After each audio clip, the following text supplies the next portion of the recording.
জ্যৈষ্ঠের দাবদাহেই ঢাকে পড়ল কাঠি।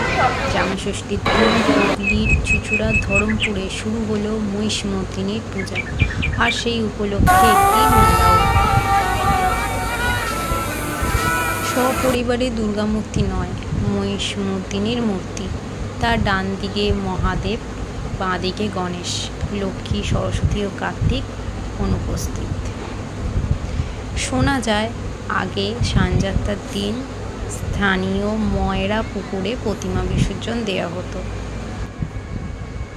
শোনা যায় পুকুরটি শুকনো থাকলেও প্রতিমা নিরঞ্জনের সময় নাকি আপনা থেকেই তা জলে ভরে যেত। এখন অবশ্য দশমীতে গঙ্গায় প্রতিমা বিসর্জন দেওয়া হয়।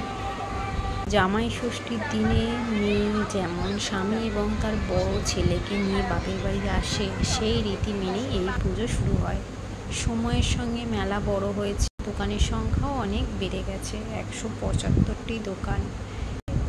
এই পুজোয় অন্নভোগ দেওয়ার রীতি নেই, তার পরিবর্তে দেওয়া হয় মালপোয়া। তেমনি এই পুজোয় নেই সন্ধি পুজো। পুজো উপলক্ষে দুস্থ মানুষের মধ্যে 300 কাপড় বিতরণ করা হয়ে থাকে।